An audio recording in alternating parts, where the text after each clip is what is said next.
नमस्कार, मैं हूं संजय शर्मा। आप देख रहे हैं 4PM गुजरात। गुजरात लॉबी की राजनीति अब विपक्ष को समझ में आने लगी है कि किस तरह विपक्ष को खत्म किया जाता है। नरेंद्र मोदी जी ने जो हाल किया नीतीश कुमार का, वो किसी से छुपा नहीं है, बेबसी नजर आ रही है। दो दो गवर्नर के इस्तीफे बता रहे हैं कि राजनीति में क्या होने वाला है। अभय दुबे जी से शानदार बातचीत की है, चलते हैं अभय दुबे के पास। 4PM न्यूज नेटवर्क में बहुत बहुत स्वागत है अभय दुबे जी आपका। बिहार के मुख्यमंत्री का बस इस्तीफा कुछ ही दिनों में आ जाएगा, वो राज्यसभा जा रहे हैं। दो दो गवर्नर के इस्तीफे आ गए। बंगाल के गवर्नर तो बहुत पढ़े लिखे थे, बहुत योग्य थे, IAS अफसर थे, कई किताबें थी, शिक्षाविद थे, लेकिन अचानक उनका इस्तीफा भी आ गया। लद्दाख का इस्तीफा आ गया और ये अचानक ये इस्तीफों का दौर शुरू हो गया भारतीय जनता पार्टी में। बिहार में अपनी सरकार बनाने का नंबर आ गया, बंगाल और लद्दाख में पता नहीं क्या हो गया। जिस समय युद्ध चल रहा है, जिस समय सरकार की कड़ी आलोचना हो रही है, कांग्रेस उनको सरेंडर प्रधानमंत्री कह रही है, इस बीच में ये एक्टिव मोड में आ जाना अचानक, ये सब क्या है? कौन सी राजनीति है? ये लोगों को समझ में नहीं आ रही। देखिए, एक तो ये हो सकता है कि भारतीय जनता पार्टी ये दिखाना चाहती है कि हमारे ऊपर जो अंतर्राष्ट्रीय दबाव है, जो खाड़ी युद्ध के कारण अंतर्राष्ट्रीय दबाव है हमारे ऊपर, ट्रंप की हरकतों के कारण जो अंतर्राष्ट्रीय दबाव है, टैरिफ के कारण जो अंतर्राष्ट्रीय दबाव पड़ा है, एप्स्टीन फाइलों की वजह से जो अंतर्राष्ट्रीय दबाव पड़ा है, हम इस अंतर्राष्ट्रीय दबाव से परेशान नहीं है। हम अपनी राजनीति कर रहे हैं और जो निर्णय हमें लेने हैं वो ले रहे हैं। हमारी राजनीति अपनी गति से जारी है। हम इन दबावों की कोई परवाह नहीं करते। एक तो ये वक्तव्य, इन घटनाओं से सरकार इस तरह की छवि भी प्रोजेक्ट करना चाहती है। एक तो ये बात है। दूसरी बात यह है कि ममता बनर्जी को जब अमित शाह ने सूचना दी, खास बात यह है कि ये ममता बनर्जी को बात कहां से पता चली कि उनके गवर्नर आनंद बोस ने इस्तीफा दे दिया है? कहां से पता लग चली? ममता बनर्जी को यहां से पता चली कि अमित शाह ने उन्हें बताया कि आनंद बोस की जगह वो तमिलनाडु के गवर्नर जो रवि हैं, उनको चार्ज दिया जा रहा है बंगाल का। तब ममता बनर्जी को पता चली कि भाई इन गवर्नर साहब ने तो इस्तीफा दे दिया। 4 साल तक के लिए उनका नियुक्ति थी उनकी। 4 साल पूरे होने से पहले उन्होंने इस्तीफा दे दिया, 3.5 साल। और अपने इस्तीफे लेटर में लिखा उन्होंने ये है कि मैंने कुछ ज्यादा ही समय जो है वो राज्यपाल भवन में गुजार ली, राजभवन में गुजार लिया है। अब आप इसका क्या अंदाज लगाएंगे? ममता जी ने खुद भी कहा है कि मैं कुछ नहीं कह सकती कि भाई उन्होंने क्यों इस्तीफा दिया है। ऐसा लगता है कि सरकार उनसे कोई काम करवाना चाहती थी। ऐसा लगता है सरकार उनसे कोई काम करवाना चाहती थी, उनके ऊपर दबाव था, उस काम को करने के लिए वो तैयार नहीं थे, इसलिए उन्होंने इस्तीफा दे दिया। अच्छा, इसका एक ये भी कारण ये भी कारण समझा जा सकता है कि सरकार ने उनसे कहा होगा कि भाई ये काम करो, उन्होंने कहा होगा हम नहीं करेंगे, तो उससे कहा गया होगा इस्तीफा दे दो वरना हम तुम्हें निकाल देंगे। तो अब इसका मतलब है वो काम जो है वो RN रवि से कराया जाएगा। वो भी तमिलनाडु में काफी शोहरत हासिल कर चुके हैं मोदी परस्ती की और वो विपक्ष की सरकारों को तंग करने में उन्होंने भी काफी, रवि साहब ने कोशिश अपनी शोहरत हासिल कर रखी है। तो अब एक साथ दोनों प्रदेशों में चुनाव हो रहे हैं। 2 बड़े प्रदेश हैं, तमिलनाडु और पश्चिम बंगाल, और दोनों का गवर्नर एक ही होगा। जो जिस तरह से उनको चार्ज दिया गया उससे लगता है कि वो शायद केंद्र सरकार को उन पर पूरा भरोसा है, भारतीय जनता पार्टी को पूरा भरोसा है, उनकी वफादारी पे कोई संदेह का बादल नहीं है। जो आदेश मिलेगा उस आदेश का वो पालन करेंगे। ये यहां तक लद्दाख के उपराज्यपाल के इस्तीफे का सवाल है, अभी उसके कारण भी अपने आप में स्पष्ट नहीं है कोई, क्योंकि ये एक ऐसी सरकार है जहां पर जो घटनाएं होती हैं उनका कोई तर्क समझ में नहीं आता। उनको तो केवल मेरे ख्याल से नियुक्ति में केवल 4 या 6 महीने हुए थे उनकी नियुक्ति के। लद्दाख के लेफ्टिनेंट गवर्नर की नियुक्ति के तो इतना ही समय हुआ था, अभी से छोड़ दिया उन्होंने। कोई राज्यपाल का पद कोई छोटा मोटा पद नहीं होता है। अगर कोई व्यक्ति छोड़ रहा है, इसका मतलब यह है कि बहुत ही उसको तंग किया जा रहा होगा, बहुत उससे ऐसे काम करवाए जा रहे होंगे जिनको करने के लिए वो तैयार नहीं होगा। वो मजे की तो गवर्नर हमारे उत्तर प्रदेश की हैं, उम्र शायद 80 साल हो गई होगी। 75 साल में लाल कृष्ण आडवाणी, मुरली मनोहर जोशी को घर बैठा दिया गया और उत्तर प्रदेश के गवर्नर हाउस में भ्रष्टाचार की वो कहानियां लिखी गई मुझे याद नहीं आ रहा कि एक भंडारी थे, रोमेश भंडारी, या तो उनके टाइम में गवर्नर हाउस बदनाम हुआ था, पैसों की लेन देन इस तरह की चर्चाएं होती थी, जन चर्चाएं, या मौजूदा गवर्नर आनंदीबेन पटेल के टाइम में हुआ। उनके बेटे की बेटी अनारा पटेल के किस्से गुजरात की गली गली में गूंजते हैं भ्रष्टाचार के, और अनारा जी उत्तर प्रदेश में भी खासी सक्रिय हैं। विश्वविद्यालय में नियुक्ति, लेक्चरर में बेईमानी, मतलब गवर्नर हैं। तो एक तरफ एक पढ़ा लिखा बंगाल के गवर्नर को ऐसे विदाई होती है, और एक तरफ उत्तर प्रदेश में भ्रष्टाचार की कहानी, और उम्र भी देखिए, इतनी उम्रों में जो बताते हैं, मेरे सूत्र बड़े कंफर्म वाले सूत्र बताते हैं कि वो योगी आदित्यनाथ की सुबह उठती हैं तो योगी आदित्यनाथ के फाइल ढूंढना शुरू करती हैं कि कौन सी योगी आदित्यनाथ की कमजोरी है जो दिल्ली रिपोर्ट कर सके। उनका बस चले तो आज मतलब हर घंटे में वो योगी आदित्यनाथ को बर्खास्त करें। इतना इतना कोड़वार चलती रहती है दोनों में, लेकिन उनका कुछ नहीं होता। लेकिन बड़ा सवाल यह है कि बंगाल में जिस तरह एसआईआर के मुद्दे को लेकर विवाद छिड़ा हुआ, और बंगाल में ये समझ में आ रहा है बीजेपी को काम चल नहीं रहा। जो बाबरी मस्जिद बनवा रहे थे टीएमसी के पूर्व विधायक, उनको वाई श्रेणी की सिक्योरिटी दे दी गई। तो बंगाल में क्या बीजेपी हर किस्म का प्रयोग करना चाहती है कि किसी तरह सत्ता हथियार ही जाए। लेकिन लोग सज्जन बंगाल के आए थे मेरे मित्र मिलने होली पे, वो कह रहे थे कि वो बंगाल की वाकई शेरनी है। बीजेपी के नेता थे वहां के बंगाल के, वो कह रहे हैं कि वो वाकई में शेरनी है, कोई दाल गल नहीं रही हम लोगों की, वहां पे हर हथकंडा फेल हो जा रहा है। तो ये बौखलाहट है कि साहब गवर्नर की विदाई कर दो, क्या लगता है आप?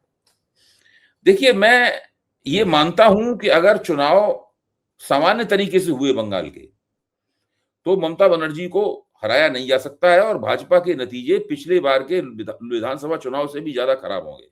पिछली बार शायद 70-72 कुछ सीटें भाजपा को मिली थी, और भी कम सीटें आ जाएंगी, भाजपा 50 पे पहुंच जाएगी। क्योंकि पिछली बार जो कई इस तरह के वोटरों के समूह थे, वो आज भाजपा के साथ नहीं है। इसमें मतुआ वोटर समुदाय उनमें से एक है। लेकिन मैं अभी एसआईआर जो है, मैं ये मानने को तैयार नहीं हूं कि एसआईआर, ममता बनर्जी ने अपनी कुशलता से एसआईआर का लाभ भाजपा को नहीं पहुंचने दिया है। शुरू के दौर में ऐसा जरूर लगा था कि ममता बनर्जी ने अपनी कुशलता से, अपनी पेशबंदी से, अपने इंतजाम से, अपने पहले से तैयार योजना के कारण शायद एसआईआर का लाभ जो है नहीं पहुंचने दिया है। लेकिन बाद में चुनाव आयोग ने और केंद्र सरकार ने ममता बनर्जी की योजनाओं में काफी दरारें भी पैदा की, और कुछ इस तरह के नए कदम उठाए, जैसे माइक्रो ऑब्जर्वर की नियुक्तियां हुई, कई इस तरह के नए कदम उठाए, जिससे मुझे लगा कि शायद वो ममता बनर्जी के हाथ से एसआईआर की पहलकदमी एक पैमाने तक तो उन्होंने छीन ली। तो एसआईआर का प्रभाव क्या पड़ेगा बंगाल के चुनाव पे, ये मैं नहीं कह सकता। ये एक सबसे बड़ी अड़चन है जो बंगाल के बारे में कोई घोषणा, कोई भविष्यवाणी करने से मुझे रोकती। उधर मैं देख रहा था आज नीतीश का उतरा हुआ चेहरा, और अमित शाह के सामने जिस तरह की कुर्सी पर बैठे हुए थे, लोग मजे कर रहे थे, कमेंट कर रहे थे कि इनकी कुर्सी गई, इनकी हालत भी खराब हो गई। नीतीश ने कभी सोचा नहीं होगा कि इस तरह की विदाई, इस तरह की रुखसती होगी। और सोशल मीडिया पर यह ट्रोल हो रहा था कि बीजेपी जो सहयोगी दल बीजेपी को सहयोग करता है, बीजेपी उसी का खात्मा कर देती है। आपको भी लगता है कि क्या ये अफसोस हो रहा है आदत संजय जी, ये देख के बहुत अफसोस होता है। एक व्यक्ति जो 20 वर्ष से एक राज्य का मुख्यमंत्री था, और अभी 4 महीने भी नहीं हुए, 14 नवंबर को बिहार के चुनावी नतीजे आए थे, अभी 4 महीने में भी 9 दिन कम है। आप सोचिए कि उस व्यक्ति की कोई विदाई का समारोह नहीं हुआ। अगर वो व्यक्ति मुख्यमंत्री की कुर्सी से रिटायर हो रहा था स्वास्थ्य की वजह से या किसी भी वजह से जो है, तो उसकी विदाई का बाकायदा एक समारोह होना चाहिए था, जिसमें वो बिहार की जनता को संबोधित करता। बिहार की जनता के बहुत बड़े हिस्सों ने पिछले चुनाव में नीतीश कुमार के नाम पर एनडीए को वोट दिए थे, महिलाओं ने वोट दिए थे, अति पिछड़ी जातियों ने वोट दिए थे, कुर्मी जो लवकुश मतदाता समुदाय है, उसने वोट दिए थे। तो भाजपा को जो सीटें मिली हैं, वो भाजपा के अकेले दम पे, नरेंद्र मोदी के दम पे नहीं मिली हैं।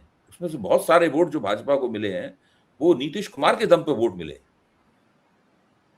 जिस तरीके से नीतीश कुमार को हटाया गया है और नीतीश कुमार ने हटना स्वीकार कर लिया है, मुझे तो बहुत इस बात को लेकर अफसोस है कि नीतीश कुमार इतने बुरे तरीके से बिना किसी समारोह के, बिना किसी फैन फेयर के, बिना किसी बिहार की जनता को संबोधित किए बिना एक ऐसा फर्जी किस्म का ट्वीट उनके नाम से पोस्ट किया गया है, उनके हैंडल से।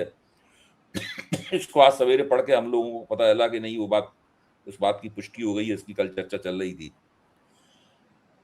उस ट्वीट की भाषा भी नीतीश कुमार जैसी नहीं है, और उस ट्वीट में लिखा है कि भाई नीतीश कुमार को ये एक बड़ी बड़ी इच्छा थी कि वो सदन के दोनों सदनों, संसद के दोनों सदनों के सदस्य बने।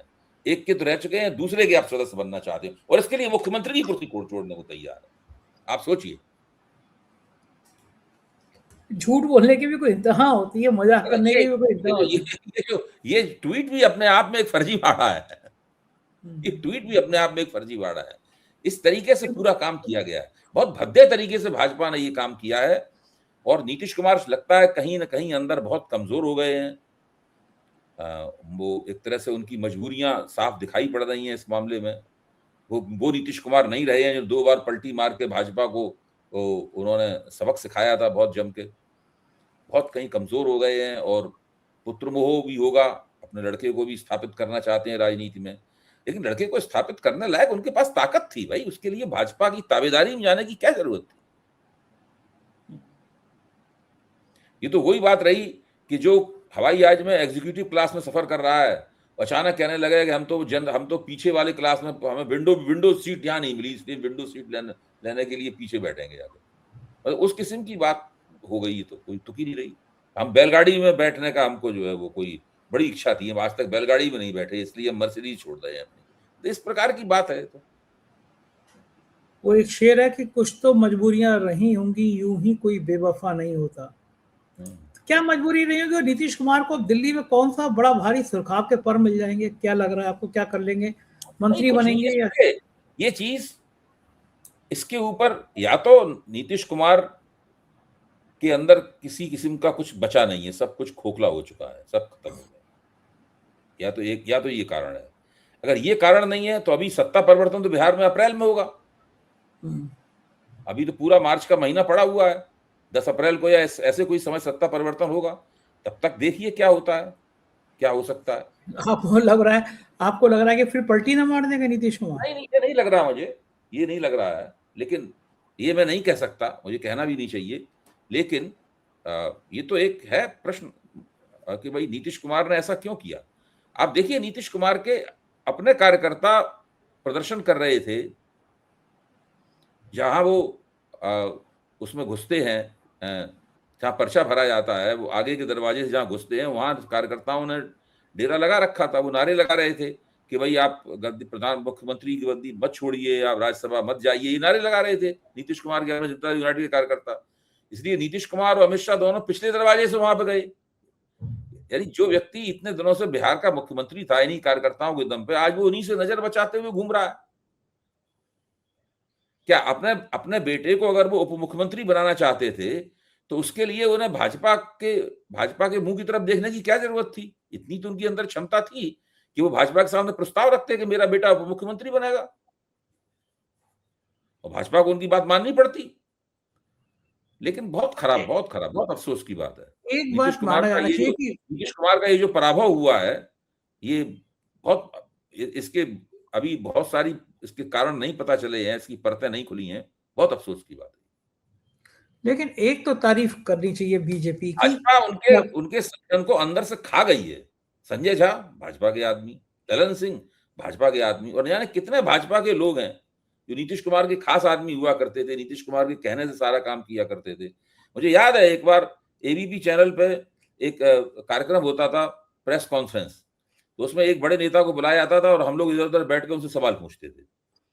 तो उसमें वो जो जिनका देहांत हो गया, जो नीतीश कुमार के साथ उप मुख्यमंत्री रहे, बहुत मशहूर बीजेपी, सुशील मोदी। हाँ, सुशील मोदी को साहब को बुलाया गया।